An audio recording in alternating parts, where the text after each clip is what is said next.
E aí, povo, beleza? Tudo bem com vocês? Meu nome é Otávio. Esse daqui é o Pedra Cinza. Ele é um quadro do podcast Barulho Mental, onde eu conto histórias de sobreviventes de narcisista e relacionamentos abusivos no geral. Eu já tô avisando que essa história de hoje, ela é a mais perturbadora que eu já gravei, tá? Então já fica aí o alerta para quem tem gatilhos aí e tal, mas de qualquer forma serve de alerta em relação a quem a gente permite entrar na nossa vida. Todas as histórias que eu conto para vocês aqui são reais, porém eu troco os nomes, eu troco as profissões, eu troco os locais, justamente porque a gente sabe o quanto que com maluco esse povo é, e justamente para não encher o seu saco e encher o meu saco também, certo? Se a sua história for uma história boa, você vai mandar aqui para esse WhatsApp que está aparecendo aqui na tela e eu vou gravar ela para você e vai aparecer aqui. Beleza? Então, antes de tudo, dá um like nesse vídeo, hype esse vídeo para você poder me ajudar e deixe seu comentário, beleza? Então, vamos lá então. A pessoa que viveu essa história, atualmente ela mora no Brasil, mas isso não aconteceu aqui. Isso aconteceu num país que eu vou inventar aqui, o Uruguai, tá? Essa daqui é a história da Cristina. Quando ela tinha 35 anos, ela namorava um cara, fazia 4 anos, e esse cara simplesmente desapareceu do mapa quando ela contou pra ele que ela estava grávida. Ele simplesmente não falou pra onde ia, desapareceu, sumiu do mapa, não assumiu a criança, ela nunca mais teve contato. Ficou muito triste, ficou desolada, mas enfim, falou, é o seguinte, eu sou mulher pra criar filha sozinha e vambora. Quando ela estava grávida de 3 meses, ela encontrou um cara no mercado que tinha sido o crush da adolescência dela. A vida tocou o seu rumo, eles nunca mais se falaram, mas ela já foi completamente apaixonada por esse cara. E eles se encontraram ali na fila do mercado, nossa, fulano de tal, oi, tudo bem com você, não sei o que lá, tal, nunca mais eu te vi. Aí o cara falou, eu passei um tempo fora, aí depois eu voltei, tal, lá, aquela conversa mole toda, trocaram contato e começaram a ficar, se envolveram e começaram a se relacionar e reataram, né, ironicamente, esse relacionamento de quando ela era aí adolescente, de quando ela tinha uns 15 anos. Os dois tinham exatamente a mesma idade. E o cara, ele se mostrou, adivinha só, o príncipe encantado. Ele era o cara mais atencioso do mundo, ele era o cara mais perfeito do mundo, ele era o cara mais cuidadoso do mundo, ele era o cara mais romântico do mundo. E todo dia que ela acordava, ela olhava pra ele assim e falava: Meu Deus do céu, por que a vida não me deu a oportunidade de conhecer esse homem tão incrível, tão maravilhoso antes? né, eles realmente se davam muito bem. Ela morava com a mãe dela e esse cara morava num apartamento, ambos aí de classe média.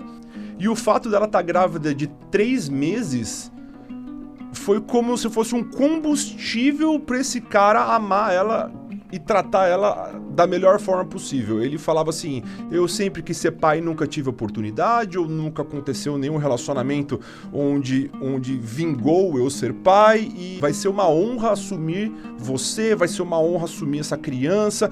Então ela chegou pro pai e pra mãe dela e falou assim, oi, você lembra do fulano de tal? Aquele cara que eu me relacionei quando eu tinha 15 anos? Pois é, agora eu tô namorando ele aqui de novo. Aí fizeram um churrasco. Aí nesse churrasco o cara já pediu ela em casamento na frente da família inteira. Aí ela ficou muito emocionada com o pedido de casamento, meu Deus do céu, ela não esperava, era tipo assim, terceira, quarta vez que ela tinha saído com o cara de novo, e aí pediu em casamento, ela aceitou e todo mundo ficou feliz, lindo, maravilhoso. Aí se casaram e no mesmo dia do casamento já arrumaram ali pra fazer o chá revelação da criança e bum! Fumaça rosa pra todo quanto é lado, é uma menina, ei, que maravilhosa. E o cara, quando viu que era uma menina, o cara se emocionou demais. Demais. O cara ajoelhou no chão, enfim, tudo lindo, maravilhoso. No dia seguinte, ele já tava comprando um monte de coisa rosa pro apartamento, ele já tava comprando papel de parede, já tava comprando berço, já tava comprando tudo de rosa, de boneca, de flor, de não sei o que, do jardim encantado era o quarto da menina, né? E o cara cada vez mais empolgado em ser pai e tal. E ela comentou assim comigo, ela falou assim... Otávio, o cara era tão grudento, o cara era tão amoroso, vamos assim dizer, que eu tinha que pedir pra ele se afastar um pouquinho de mim, porque o cara ficava passando a mão na minha barriga o tempo inteiro. O cara ficava esfregando o rosto na barriga. O cara ficava beijando a barriga dela. Era um negócio que chegava a incomodar ela de tanto amor, assim, de tanta fixação né? De tanta conexão que ele tinha. Ele falava que aquela criança era a conexão divina entre os dois. Aquilo ali era o laço. E que ele ia ser o melhor pai do mundo porque ele tinha sido abençoado tanto por ela quanto pela criança. Aí a gente vai realmente combinar que não teria como ela desconfiar de tudo isso, porque era tanto amor, tanto amor, tanto amor, e ela foi abandonada no relacionamento por causa da gravidez, e ela simplesmente se sentiu amada como ela nunca foi na vida, e ela retribuiu isso. Quando a criança nasceu, foi a alegria do mundo. O cara se emocionou, o cara chorou, o cara rezou, o cara agradeceu, o cara pagou promessa. Meu Deus do céu, a minha filha, me dará lá e tal, e só alegria, só alegria. Até aí tudo bem, disse o frango na porta do forno. Depois do nascimento da criança, esse cara ele mudou um pouco o comportamento e ele começou a se passar um pouquinho... Como é que nós vamos dizer isso?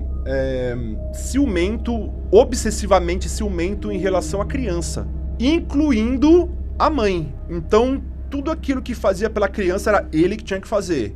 Então, era meio que assim, deixa que eu cuido, você precisa descansar. Ele fazia tudo, ele dava banho, ele trocava a fralda, ele alimentava. E quando ele tava com ela no colo, a mãe queria pegar um pouco, mas por quê? Ela já tá dormindo. Então, tipo assim, ele demonstrou uma possessividade muito grande em relação a essa criança.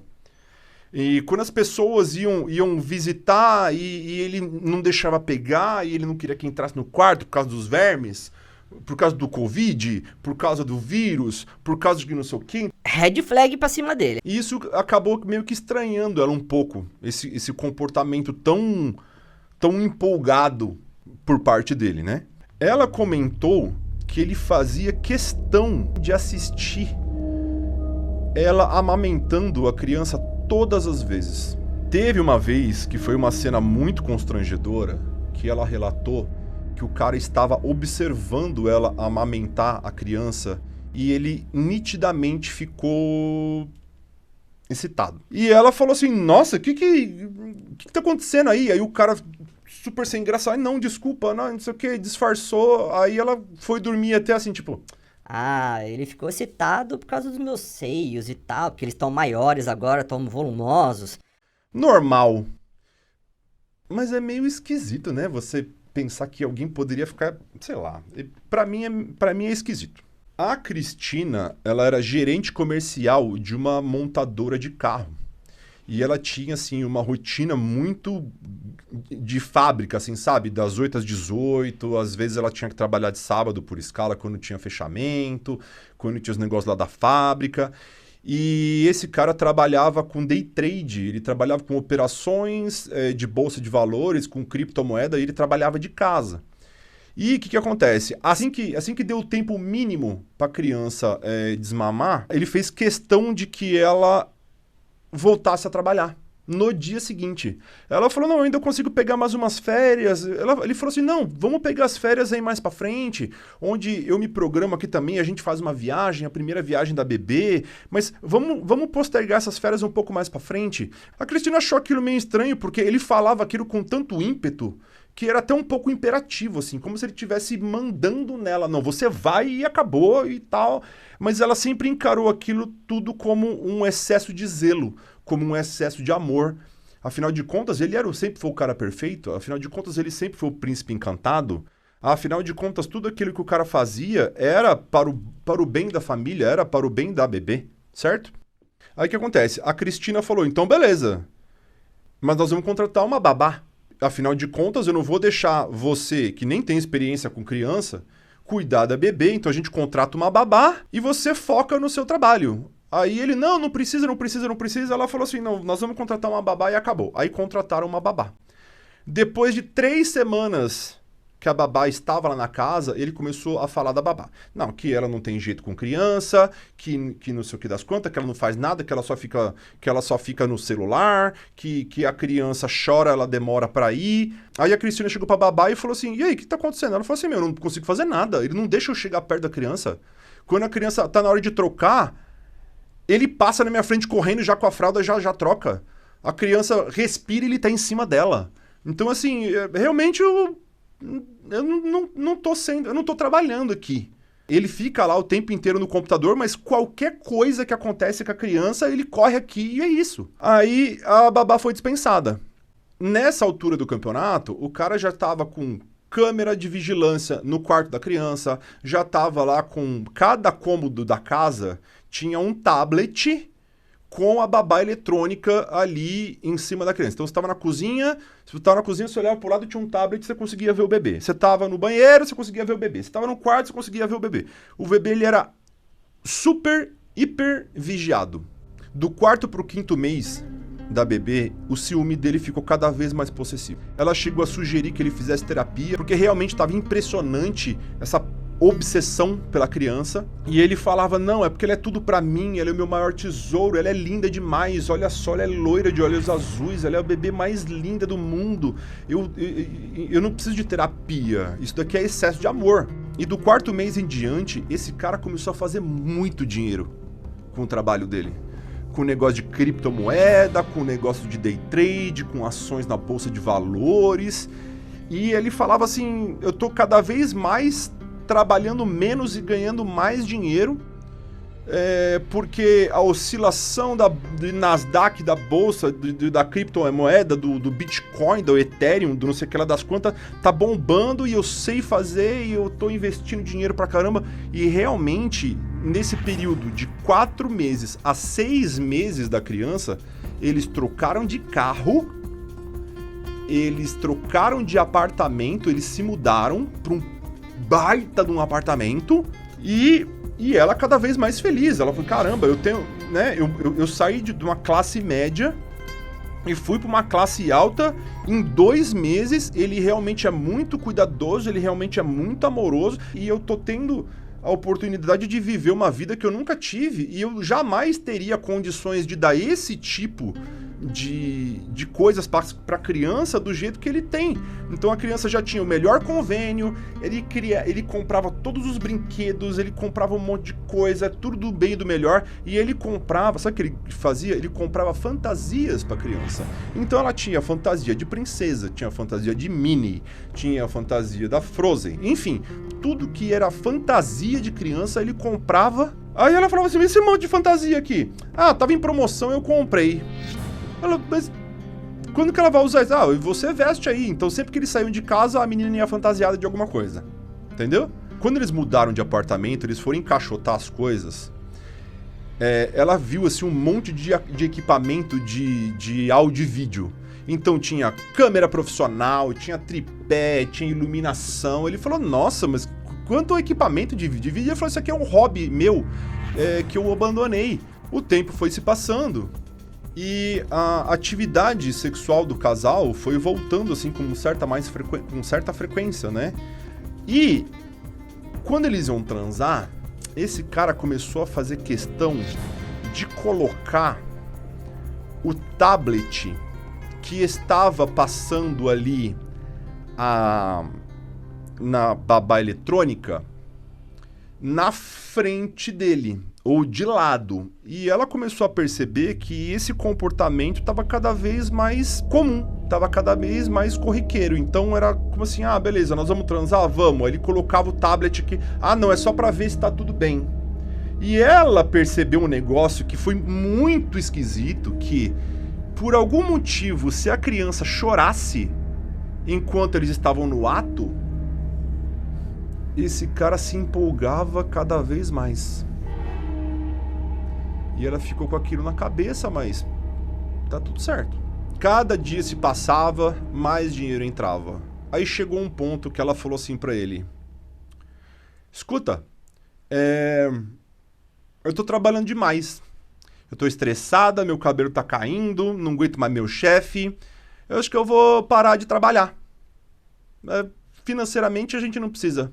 Aí ele falou, não senhora, eu já trabalho em casa, no meu outro relacionamento não deu certo porque ela também trabalhava em casa, foi na época da pandemia e a gente ficou muito tempo junto, a gente ficou muito tempo grudado e não deu certo e você precisa trabalhar para você ter a sua independência. Eu faço questão de você ter uma atividade para você se sentir útil.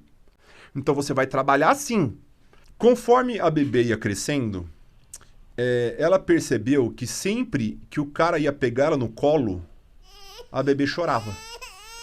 E ele falava assim, olha só como essa criança é ingrata, papai faz de tudo pra ela, e toda vez que eu vou pegar ela no colo, ela chora. Aí, sabe quando você pega a criança no colo, a criança vira os bracinhos pra outra pessoa assim, né? Aí ela falou assim, realmente, né? Ela vai no colo de todo mundo, menos no seu. Mas que esquisito. Aí eu falei assim, eu não sei, eu acho que eu fico muito em cima dela, eu acho que excesso de amor acaba sufocando ela. E o cara passou a evitar pegar a criança no colo, mesmo porque a criança não queria ficar no colo dele de jeito nenhum. Tá bom, o tempo foi se passando, certa vez eles precisaram deixar a criança na casa da mãe dela, porque ele ia ver alguma coisa de trabalho fora e tal, assim, e ele passaria na casa da mãe dela pra pegar a criança. Quando tava mais ou menos assim, no final da tarde, o celular dela toca e um rapaz muito educado falou o seguinte, por favor, a Cristina... Oi, dona Cristina, aqui é o fulano de tal, eu sou policial militar rodoviário e eu tenho uma notícia para te dar. O seu marido, ele sofreu um acidente muito grave na estrada, onde ele bateu atrás de uma carreta e ele não sobreviveu. E ela ficou completamente desolada.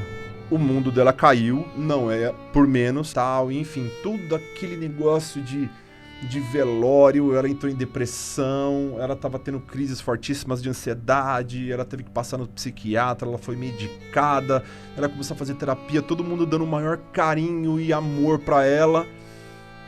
E ela falava, meu Deus do céu, Deus me deu o paraíso e agora eu tô vivendo o inferno, por que isso tinha que acontecer? E enfim, ela não conseguia ficar naquele apartamento. E ela falou assim, eu vou me mudar. E ela arrumou um outro apartamentão também, só que menor, não precisava de, né, um apartamento só ela e a criança, e ela se mudou. E ela contratou uma empresa pra fazer a mudança. E ela pagou lá e tava... Aí, todas as caixas, os caminhões e caminhões de coisa que eles tinham, que era bastante coisa, né, foram lá pro outro apartamento. Aí o rapaz que trabalhava nessa empresa de transportes falou o seguinte, então... A única coisa que tem ali é um cofre. O que tinha nesse cofre? O cara nunca nem explicou pra ela, porque ela nunca perguntou.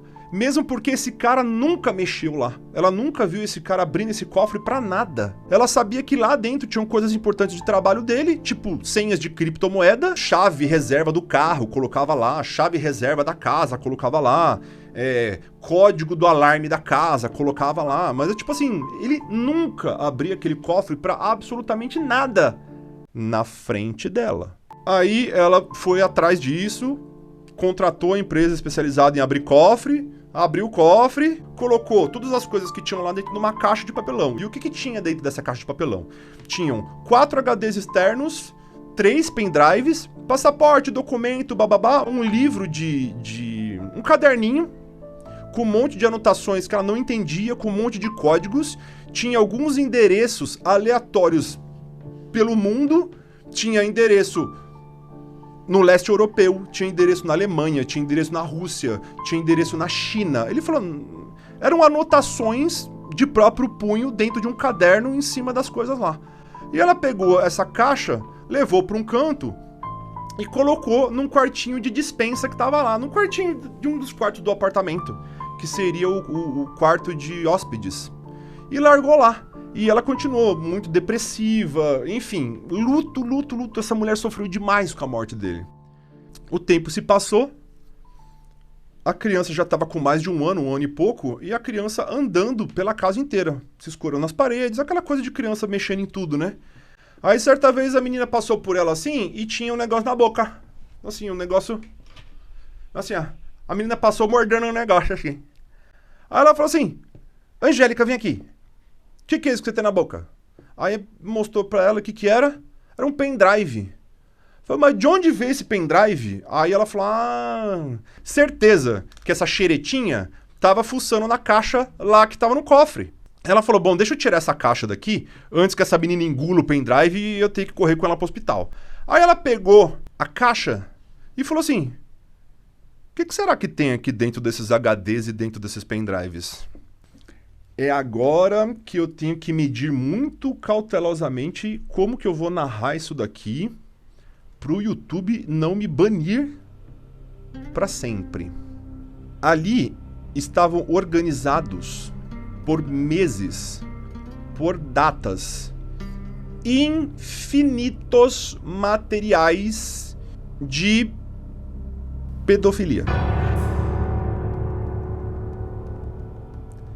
Onde grande parte desses vídeos eram fotos e vídeos da bebê sendo violentada.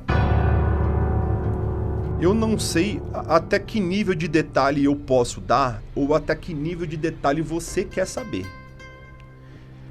Mas todos os dias, desde que a criança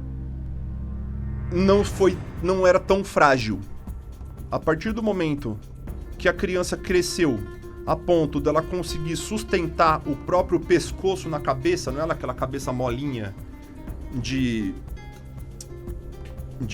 recém-nascido, ele abusava dela de alguma forma, seja com fotos, seja com vídeos.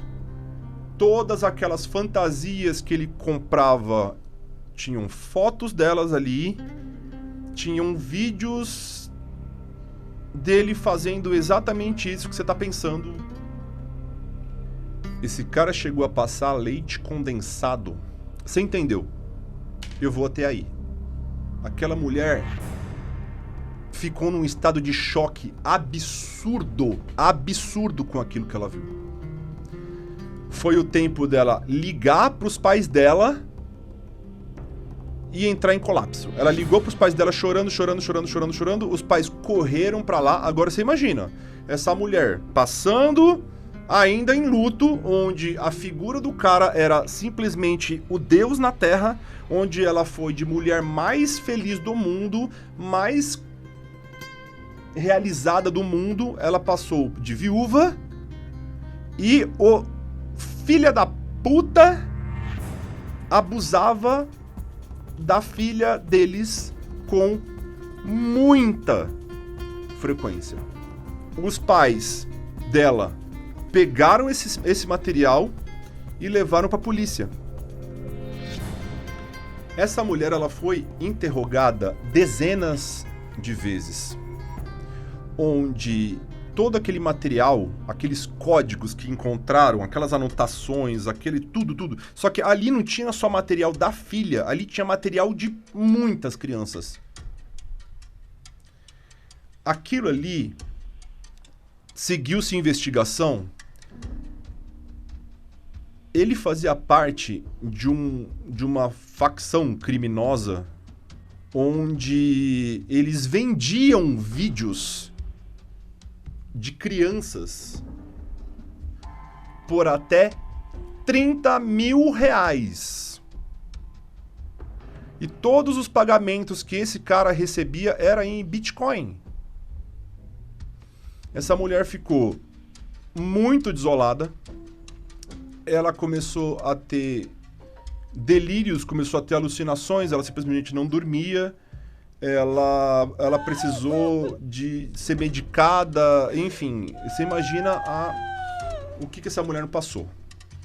Essa investigação, ela tomou âmbitos internacionais e ela ficou com muito medo de morar onde ela mora, porque ela realmente não sabe de quem sabia da história e não sabe o que poderia acontecer, se ela poderia ser ameaçada e tal, porque a Interpol entrou no meio, o FBI entrou no meio. Isso fazia parte de um esquema internacional de comércio de pornografia infantil. E é aí que ela veio parar no Brasil. Ela simplesmente saiu do Uruguai, que na verdade não é o Uruguai, é um outro país. Ela saiu do Uruguai e veio morar no Brasil. Ela nunca contou essa história pra ninguém. Todas essas trocas essas transações eram feitas a partir de códigos que eles tinham no Discord e tudo via Deep Web. Esse cara era o fornecedor de conteúdo da filha dela, na verdade, né? Que ele falava que era filha dele.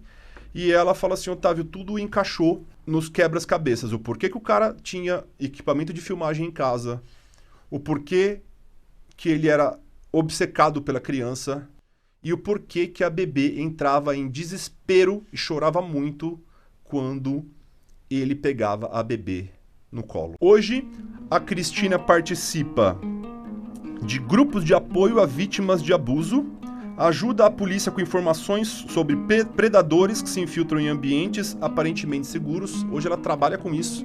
Muita coisa que ela faz é anônima. Ela se tornou meio que uma expert em capturar esses predadores. Se você tem uma história de narcisistas ou relacionamentos abusivos e você quer que eu conte, você manda a sua história aqui para esse WhatsApp que está aqui embaixo. E se sua história for muito boa, eu gravo. Fica com Deus. Tudo bem? Meu nome é Tariana Rocha e eu ajudo pessoas a identificarem, se libertarem e se curarem de relações tóxicas. O vídeo de hoje foi extremamente perturbador, muito difícil de ouvir, de ver essa história, mas infelizmente, se a gente não tem informações a respeito de como predadores funcionam e pensam e operam, a gente também não consegue se proteger e proteger as nossas crianças. Que fique claro que predadores são pessoas extremamente pacientes que estudam suas vítimas, tanto as mães das crianças quanto as próprias crianças. E é por isso mesmo que eles se tornam tão invisíveis e muitas vezes são pessoas extremamente aplaudidas na sociedade. A comunidade gosta deles. Por isso, se a gente não estuda, são difíceis de identificar. Que toda mãe que passa por isso, ou pai que descobre que sua criança teve contato com o predador, possa achar em si a coragem e a força de se educar para transformar essa experiência em algo que possa ser útil para si e para os outros no futuro. Às vezes tem coisa tão horripilante que só a gente ajudando o próximo a gente consegue superar. É crucial entender que nesses casos a culpa não é da mãe ou do pai. Inclusive as histórias dessas mães e pais que conseguem buscar justiça e proteção para os seus filhos é um testemunho de uma força inabalável e realmente impressionante. Como eu falei anteriormente, predadores estudam suas vítimas. Eles são mestres em identificar vulnerabilidades. Eles não agem aleatoriamente, há um padrão. E esse padrão, infelizmente, envolve a exploração de vulnerabilidades tanto nas famílias quanto nas crianças. Para identificar mães vulneráveis, eles observam várias coisas. Por exemplo, isolamento social.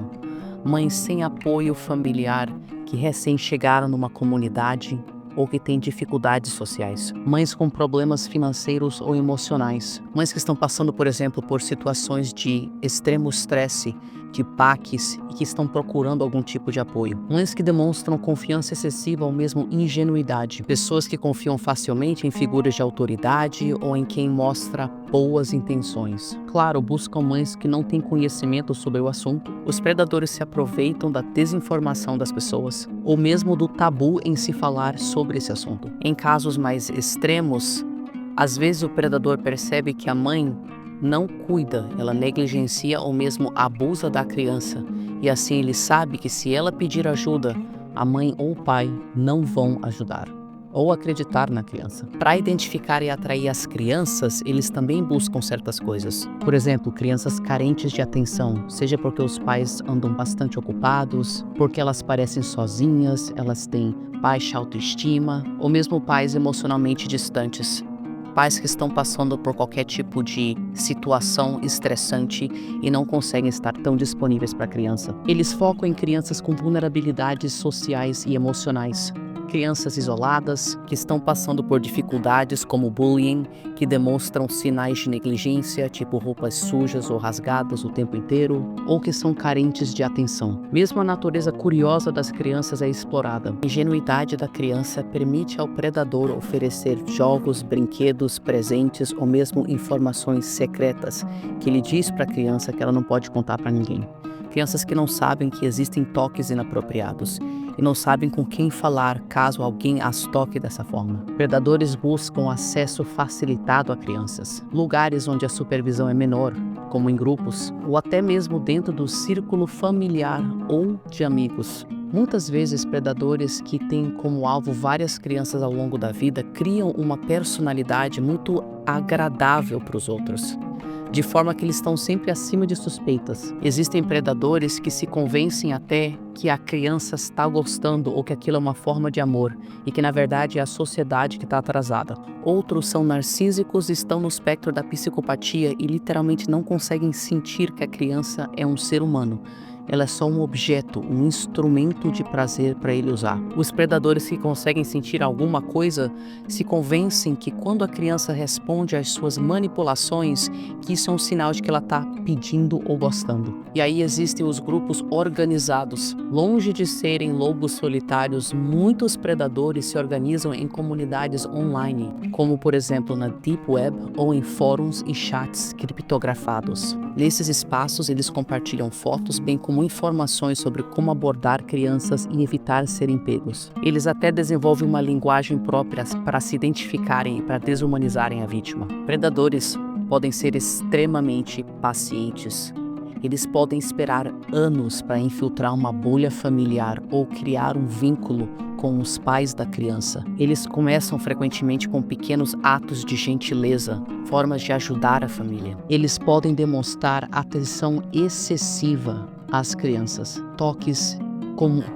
Toques frequentes demais, estão muito disponíveis para cuidar das crianças, trabalham em ambientes onde têm acesso a crianças e podem demonstrar uma empolgação um pouco excessiva ao se direcionarem a crianças. Alguns deles se colocam como protetores de crianças. Eles podem convencer a criança de que aquilo que está acontecendo é um lindo segredo que ela tem que guardar, ou em outros casos eles podem ameaçá-la, dizendo que vão machucar alguém que ela ama caso ela revele o segredo. Existem também alguns sinais de que uma criança foi abusada, como por exemplo, mudanças repentinas de comportamento. Uma criança que era feliz e sociável se torna reclusa ou mesmo agressiva. Ou um adolescente, por exemplo, do nada se torna extremamente organizado e demonstra uma obsessão por limpeza. Algumas crianças podem demonstrar medo ou evitação de certas pessoas. Por exemplo, elas podem querer evitar ir para a escola ou para a casa de alguém ou para algum lugar específico. Elas podem demonstrar dificuldades em dormir, insônia ou mesmo pesadelos frequentes. Algumas têm comportamentos regressivos. Por exemplo, elas voltam a fazer xixi na cama, chupar o dedo ou medo de ficar sozinhas. O desempenho escolar pode sofrer. Elas podem, por exemplo, começar a ter problemas de atenção e aprendizagem. Em casos extremos, a criança pode inclusive tentar fugir de casa. Emocionalmente, elas podem demonstrar uma série de comportamentos: